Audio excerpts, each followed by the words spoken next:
So we have a runoff for Caddo Parish Sheriff coming up this weekend. John Nicholson versus Henry Whitehorn. And once again, the local media, specifically KSLA and Love Shreveport Bossier, they've turned this into a race thing. They're saying that you should go out and vote for Henry Whitehorn, not only because he has more experience, but also because of his skin color. He's black. Henry Whitehorn, if he wins, would be the first black sheriff of Caddo Parish. The fact that they even brought that up, here's the thing. What a lot of liberals don't really think critically. Because let me tell you guys something. The fact that they keep bringing this up, that Henry Whitehorn would be the first black sheriff, they are actually deterring non-black voters who probably thought about voting for Henry Whitehorn in the beginning. They've caused them to change their minds now. And I looked on Love Shreveport Bossier's Facebook page today, and he's got another pro Henry Whitehorn ad thing posted on his page. And the issue at hand now is that John Nicholson is pro stop and frisk and Henry Whitehorn is against stop and frisk. But stop and frisk would actually help crack down crime in the city of Shreveport. Why do y'all have such a problem with stop and frisk? According to Love Shreveport Bossier's post on Facebook, it says this policy is problematic because it has a history of targeting innocent black and Hispanic people across the country, not just the South. I mean, y'all say that it's racist. Y'all say that it's prejudice. It's unfair to blacks and Latinos. And what's funny is that every time this topic comes up, every time we talk about law enforcement versus people of color, y'all always want to bring Latinos, Hispanics into the conversation, when a lot of Latinos, Hispanics, they don't want to identify, they don't want to be brought in the same conversation with black people. A lot of Latinos and Hispanics don't even like black people like that. They don't. It's the truth.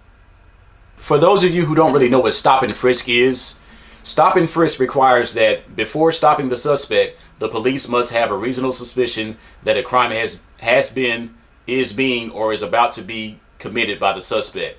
If the police reasonably suspect that the person is armed and dangerous, the police may frisk them. Okay, having said that, here's the thing.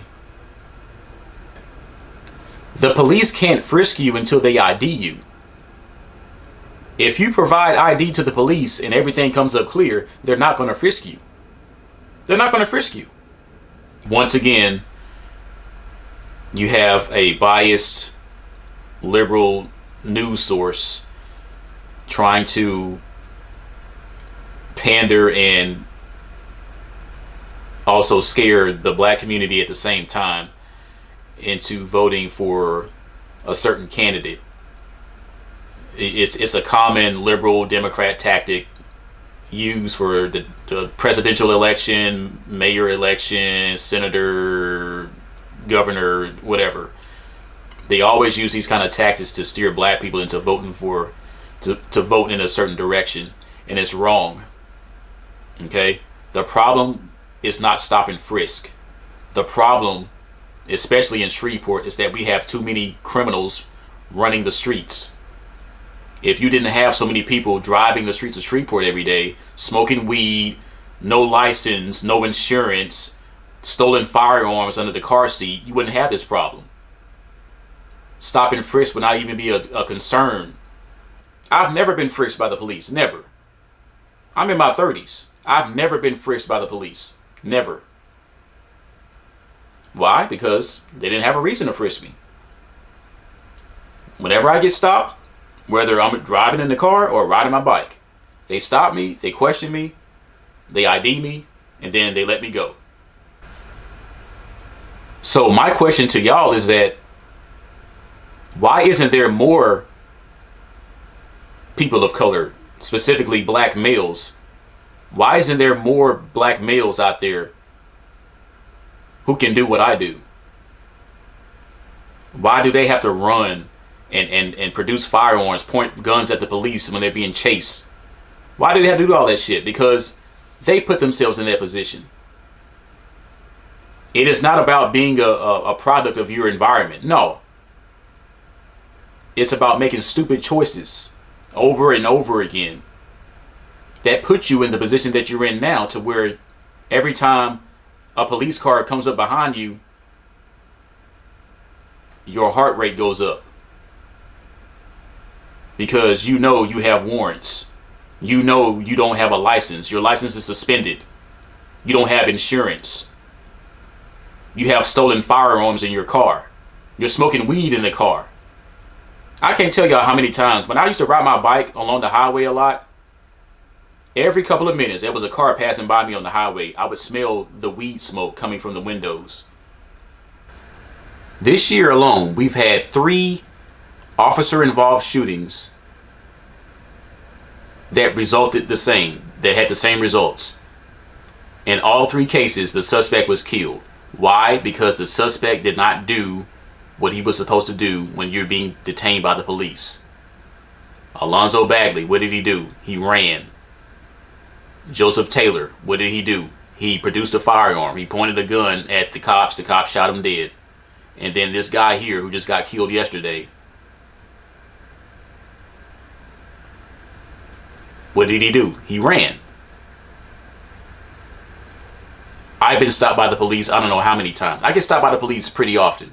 Y'all know what I do. I trespass a lot. I get stopped and questioned by the cops all the time. You know what I don't do? I don't fucking run. I have no reason to run.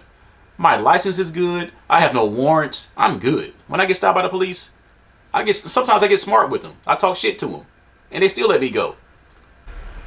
Now, I kind of somewhat know Mr. Henry Whitehorn. His family and my family, we attended the same church back in the day. Word of Life Center off West 70th Street. That's near the airport. Pastor Sam and Becky Carr, they're the pastors there. And funny story, the reason why I recognize Mr. Whitehorn is because he looks a lot like my dad. And I remember as a kid, whenever the youth service that I attended, whenever our service would let out and we had to go to find our parents in the main building where they were having their service, to go join our parents, and they would be getting out of the pews and everything. Everybody would be making their way out of the building into the parking lot, and I would see Mr. Whitehorn sometimes and confuse him with my dad because he looked so much like my dad. So one time I actually walked up to Mr. Whitehorn thinking he was my dad. I was like, oh crap, you're not my dad. So after kind of knowing Mr. Whitehorn to an extent, I can tell you guys that he is a good man. He's a great man with lots of experience in law enforcement. But what I can't understand is, why is he against stop and frisk? Because it would actually curb crime in Shreveport. Okay, let me ask you guys something. What's more important here? What's the biggest concern? Being prejudged, stop and frisk, or saving lives? Which one is more important to y'all? Being stopped and frisked, or actually saving a life?